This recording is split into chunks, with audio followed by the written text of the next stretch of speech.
Guys, তো সবাইকে Gauri queen চ্যানেলে ওয়েলকাম জানিয়ে ব্লগটা স্টার্ট করলাম। তো শুরু থেকে লাস্ট পর্যন্ত থাকো। আর আমার পরিবারের যদি কোনো নতুন সদস্য এসে দেখো তো চ্যানেলটা সাবস্ক্রাইব করে পাশে থাকা বেল বাটনটাকে অল বাটন করে রেখো, তাহলে যা যা পোস্ট করবো নোটিফিকেশনগুলো তোমাদের ফোনে অটোমেটিক পৌঁছে যাবে। তো দেখো আমি এখন একটা সুন্দর লুকে সেজে নিয়েছি। তো কোথায় যাচ্ছি কোথায় যাচ্ছি কোথায় যাচ্ছি থাম্বেল দেখে তো বুঝতে পারছো আমি কোথায় গেছি না গেছি। আর তো চলো যাওয়া যাক, গিয়ে আজকে কি কি শপিং করি সেগুলো তোমাদেরকে দেখাবো। আর আমার মেয়ের বলেছিলাম কালকের ব্লগে তোমাদের, আমার মেয়ের একটু হাতে চোট খেয়েছে। এই যে আমার মেয়ের হাতের অবস্থা হলো এই, এখন এটা দিয়েছে তা ওর ব্যথা কমছে না। কেমন ব্যথা আছে হাতের বল? এই প্রচন্ড ব্যথা, হাত সাট করছে না, মানে একটুখানি পড়ে গিয়ে আর এতটা বড় বিপদ হয়ে গেছে। যখন পরে তখন অতটা বুঝতে পারিনি, তারপরে দেখছি কিনা এরকম হাত এরকম অবস্থা হয়ে গেছে। তো চলো যাই হোক, ওষুধ তো চলছে, ওষুধ খাচ্ছে, সবকিছুই হচ্ছে। আমার মা আমাকে সরকারি হাসপাতালে নিয়ে গেছে। অত রাত্রে কোথায় পাবো? কি যেন হসপিটালটা, কি নামটা ভুলে গেলাম, চিত্তরঞ্জন না কি ছিল না, চিত্তরঞ্জনে নিয়ে গেছিলাম রাত্রে। আবার সে গাড়ি বুক করলাম, ওলা বুক করলাম, ওলা এলো, আবার যাওয়ার সময় আবার ড্রেনের মধ্যে গাড়ি ঢুকে যাচ্ছে। হ্যাঁ, শুধু আমাদের ভাড়াই যাচ্ছে গো বন্ধুরা। কদিন ধরে আমার মেয়ের এর আগে শরীর খারাপ হলো, পেটের প্রবলেম হলো, সেটা ডাক্তার দেখালাম, সেটা যদি সুস্থ হলো একটু, তারপরে হাতটা হলো। দুদিন পর আমার একটু পুজো দিতে যেতে হবে, দেখি খুব শিগগিরই আমি ভাবছি একটু তারাপীঠে তারা মায়ের কাছে পুজো দিতে হবে। আমার মেয়ের পরীক্ষাটা হয়ে যাক, 1 তারিখ থেকে পরীক্ষাটা কমপ্লিট হলে যাব পুজো দিয়ে আসবো তারাপীঠে গিয়ে, নাহলে অনেক বিপদ হচ্ছে আমার, একের পর এক হতেই আছে। হাতটা তুলছিস কেন? তো চলো যাই, গিয়ে তোমাদের ওই শপিং মলে গিয়ে দেখা হচ্ছে। অনেক কিছু বাজার করবার আছে, তার জন্য আর কি কদিন ধরে যাবো করে আমার আর যাওয়া হচ্ছে না। আমার ঘর বিছানার অবস্থা দেখো, আমার এসে সব এগুলো পরিষ্কার করবো। এই যে দেখো, আমি দেখো স্মার্ট পয়েন্টে চলে এসেছি। আমার মাসকাবারি কিছু ঘরের জিনিস নিতে হবে, তার জন্য সব কিছু ফুরিয়ে গেছিলো, মশলাপাতি মালটাল সব ফুরিয়ে গেছিলো, সেগুলোই আমি নিতে চলে এসেছি। তো কী নেবো না নেবো আমি সেটা ভাবছি। আর আমি স্মার্ট পয়েন্ট থেকে তোমাদের এর আগেও বলেছি এখানে বাজার করতে আসি, যে সব কিছু দেখে আমার মনে পড়ে যায়। বাড়িতে না দোকান থেকে আমার অতটা মনে পড়ে না কি নেবো না নেবো, ভুলে যাই, তার জন্য। তো এখানে অনেক কিছু আজকে বাজার করেছি, অনেকই বাজার করেছি। তো চলো কী কী বাজার করি আমি করে নিই, তোমাদেরকে আমি বাড়িকে দেখাবো কি বাজার করেছি না করেছি। এখানে আমি বলছিলাম যে কি নেব কে নেব এরকম বলছিলাম, চলো বাড়িকে দেখা হচ্ছে। দেখো বাড়ি চলে এসেছি, আর এত মাল নিয়ে এসেছি জানো পুরো। এই তখন একটু ভিডিও শ্যুট করলাম না। আচ্ছা মাল নিয়ে এসেছি কিসে করে জানো, আমরা ওলা করে মাল নিয়ে, পরে আমি বললাম টোটো ভাড়া করে নি না, ওলা উবের করে মাল আনতে হবে।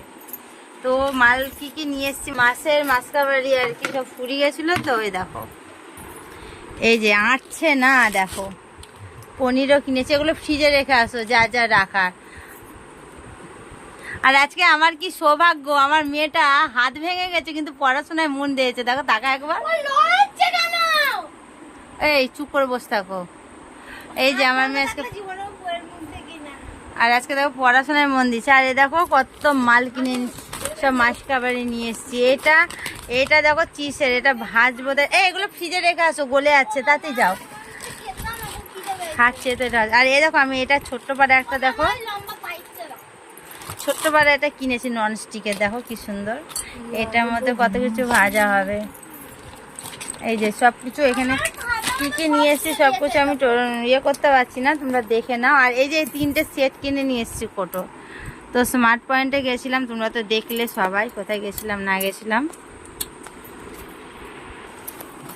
তো চলো আমি সব জিনিসগুলো ঠিকঠাক করে রাখি। যাও না, ওটা গলে যাচ্ছে, তো ওটা চিজগুলো সব গলে যাচ্ছে আর বাইরে বেরিয়ে যাচ্ছে। যাও, তো যেগুলো ফ্রিজে রাখা সেগুলো ফ্রিজে রাখি, আর বাদবাকি সব জিনিসগুলো ঠিকঠাক করে রাখি। রেখে তোমাদেরকে একটা রেসিপি দেখাবো আমি। আচ্ছা, তো আগে মালগুলো এই মাছের সব জিনিসগুলো সব গুছিয়ে টুছিয়ে রেখে একটা জিনিস ভাজবো নিয়ে এসেছি। তো চলো আসছি।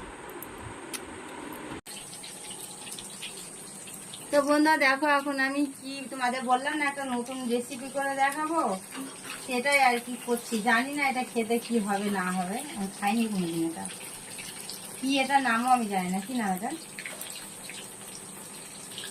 কি নাম কিনেছো এটা কি নাম আছে বলো? জানি না। আমাকে দেখাও। বাবা এটা কতটা ভাজে আমি তো জানি না। লাল লাল তো এরকম ভাজি না, ফাঁকা দিলে হচ্ছে। তো ছাকা তেল না তো কি তেল এটা?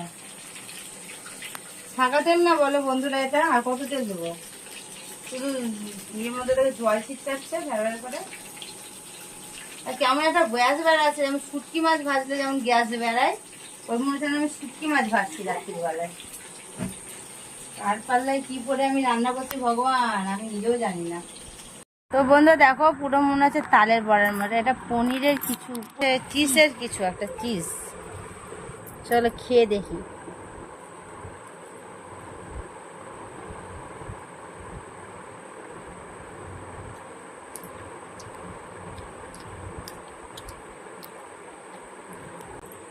আমি ভেবেছিলাম হয়তো খেতে খারাপ হবে, কিন্তু ভালো।